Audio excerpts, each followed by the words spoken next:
My name is Vito Scaletta. I was born in Sicily in 1925. That little guy's me.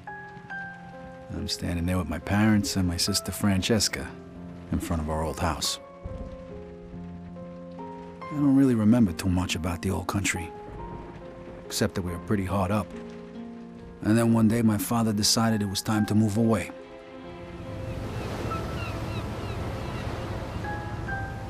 Deimos first presents Let's Talk Gaming, the show where we give you a rundown of the latest and greatest games on the market for your viewing pleasure. With the recent release of Mafia Definitive Edition, in order to prepare myself, I decided to revisit the best game in the franchise and personally, one of my favorite games of all time, Mafia II. Mafia II is a game that's burned into my mind as one of the best stories ever told in a video game. It was also the first time I actually cared about the characters and the world the game wanted to portray. I played this game sometime back in 2013. I was way too young to play this game, but a part of me is glad that I did. When I was a kid, my brothers introduced me to some great games: Max Payne 2, GTA San Andreas, Hitman, and the first Mafia game. Back then, I couldn't care less about the story because I was having the time of my life shooting guns, driving cars, killing gangbangers, and blowing shit up. You know, a 9-year-old's wet dream. It was when Mafia 2 came out that my fetus brain started to mature a bit, and I could understand and relish the intricacies of a good story.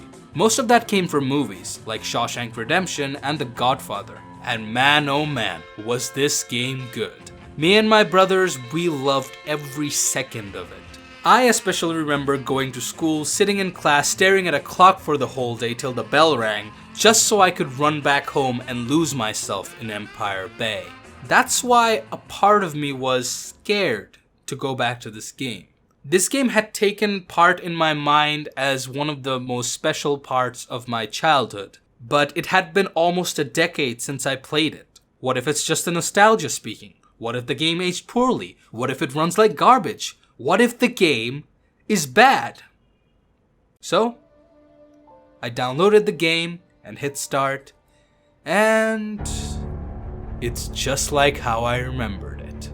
For this review, I'm going to be playing the original version of Mafia 2, not the Definitive Edition. There are reasons why I'm against playing the Definitive Edition, mainly because it f***s up the original vision of the game to a colossal degree with a 10-foot pole, which I will get into detail later. But for now, if you haven't played Mafia 2, take this video as a massive recommendation and go play it right now, and whatever you do, do not touch the Definitive Edition. It's nothing but a cheap cash grab. Save your money and somehow get the old version. Oh, I get it, you're not convinced. Fine, let's go and talk about this great game, and let me just tell you what you're missing. Let's get to it, shall we? In Mafia 2, you play as Vito Scaletta, an Italian mobster who wants to leave poverty behind and follow the American dream. Booze, broads, and tons of money. The things that were promised by joining the Empire Bay Mafia. And how much is that? $5 a piece.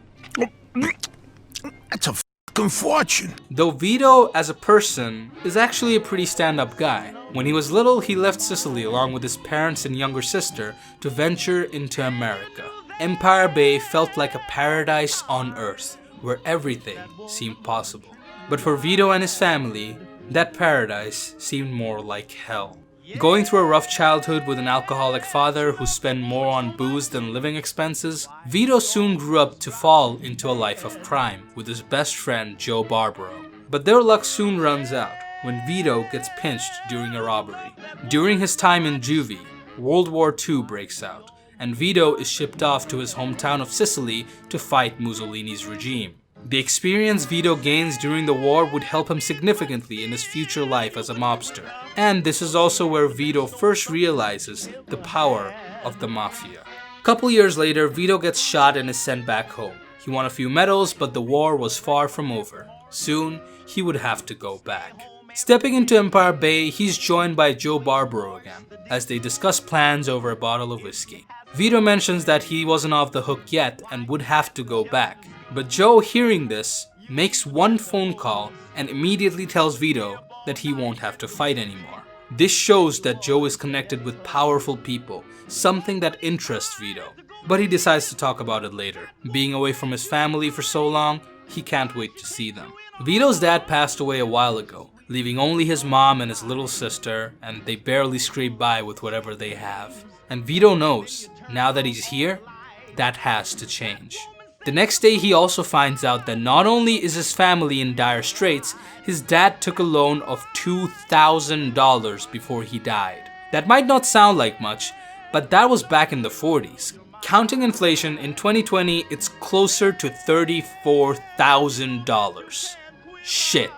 He ain't gonna make that money getting paid minimum wage down at the docks, that's for sure. With Joe's connections to organized crime and his fighting skills from the war, it's up to Vito to pay off his late father's debt, make some money for himself, and try hard to get his slice of the American dream.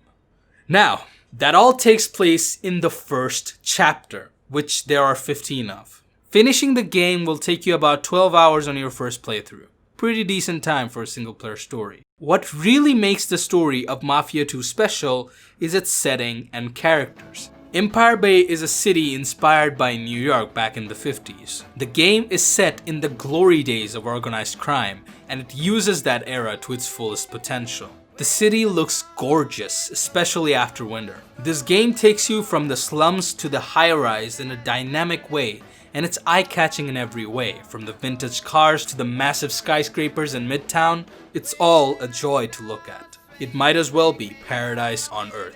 The characters are well written and casted. Vito's story is straight out of some of the best gangster films ever made. Vito's character is inspired by Mario Puzo's Godfather. He comes to America on a boat from Italy like Vito Corleone, but he serves in World War II like Michael Corleone. Hell, Vito shares his name with the Godfather himself. Joe Barbaro is like a Joe Pesci character from any Martin Scorsese film. Funny, witty, loves booze and women, but above all, a bloodthirsty son of a bitch. But he is Vito's best friend. Their chemistry is pretty well, and it leads to some hilarious story beats. There are many characters straight out of films present in this game, and it adds to the charm of it all. The game itself has a premise like the movie Goodfellas, and if you've seen that movie, then you know what a great story awaits you here. Let's talk about the graphics and features. Now, this is a 10-year-old game, so I didn't expect it to age that well. And yeah, there are issues like low-res textures and bugs. The game even hard crashed one time by spazzing out completely, but I kind of expected it. Though in the places that it matters, Mafia II was ahead of its time. I'm serious, it still handles things better than most AAA games nowadays.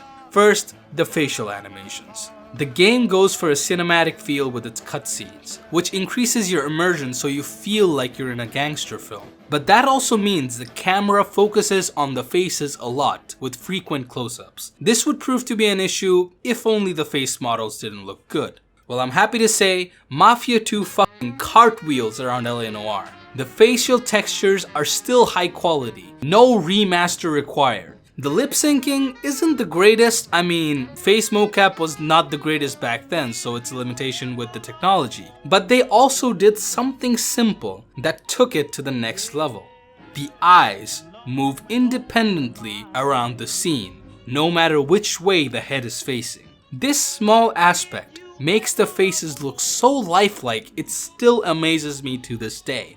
Seriously, the next time you see a cutscene from this game, look at their eyes, look at where they look. And this is also the Definitive Edition's biggest f*** up. I have no idea what caused this, but the eye animations are gone. Everyone looks cross-eyed and it straight up breaks the cutscenes. Look how they mess with my boy. Next up is the level of detail that is present in every facet of Mafia II. It's a pseudo open world game that goes from chapter to chapter, the story progression being the main focus. Yet the map has a surprising amount of places to go. There are gun shops, clothing shops, cafes, bars, diners, car wash, gas stations, a scrapyard, mod shops, even a military surplus store run by a vet with an eye patch. MG42, made in Germany. Hitler's buzzsaw, we call her. She's a beauty. 25 pounds, 7.92 caliber, 1,200 rounds per minute, fastest in the world. 250 round belt, 3/4 of a mile effective range, and extremely reliable. I don't know what the hell you're hunting, but unless it's in a fucking tank, sayonara, baby. Hey, you need me to show you how to use it? No, thanks. I'm familiar with them. I was in the service too. There is so much to pick and choose from. There are variations between the stores as an ordinary or premium, and there are many small details that just make the game better. When Vito grabs a beer or goes out to a diner to eat, he actually eats the food with different animations. When your car takes a beating and the engine fails, you can fix the engine yourself by popping the hood. When you go upgrade your vehicle in a tuner shop, the engine changes models as you upgrade it. You can even personalize the license plate. And my personal favorite, some spicy collectibles. On that note, one of the most fun aspects of the game is robbing stores. You can rob tons of cash from these stores, but also you can actually steal guns from a gun store, clothes from a tailor shop, even food from a diner. Although, I'm not sure why you'd do the last part, but hey, you do you. I guess the last things I need to talk about are the driving and the shooting, the quintessential aspects of a third-person open-world shooter. Nothing much to note, it's done really well. The driving has been overhauled significantly. They definitely learned from the outcry surrounding that abomination. The cars handle like cars in the era would. They handle heavy and feel really good to drive. As for the shooting, it's a cover-based formula where accuracy matters. You can take anybody down with a single shot to the head, and the pistols outshine in this regard. Though there are surprisingly a ton of weapons present in the game. There are surplus weapons from World War II, and there are weapons based by factions. My favorite is, of course, without a doubt, the Tommy Gun. 50 round drum, 45 ACP, and ludicrous speed. It's the mafioso's bread and butter. But beware, this game is pretty difficult, even on the easiest difficulty. Enemies will often team up with automatic weapons which will shred you up pretty quick, so sticking to cover is an absolute necessity. It feels snappy, the weapons sound good, feel good, and they always hit their mark. Nothing much left to be desired here. So, overall, if you're a fan of storytelling in video games, Mafia II is a must play. There are a ton of story beats that I did not talk about in this video, reasons being I want you, the viewer, to go out and play this game. To put it simply, Mafia II is a modern day gaming masterpiece. Yeah, so that's my overview of Mafia II, one of my favorite games of all time. It was an eye-opener to me to have experienced this game, and it laid the foundation of me loving video games to this day. And because of that, today I can talk about video games in front of you guys, so it all worked out in the end. Subscribe to Deimos Force for more videos like this. My name is MehdiTalks, and I'll see y'all next time.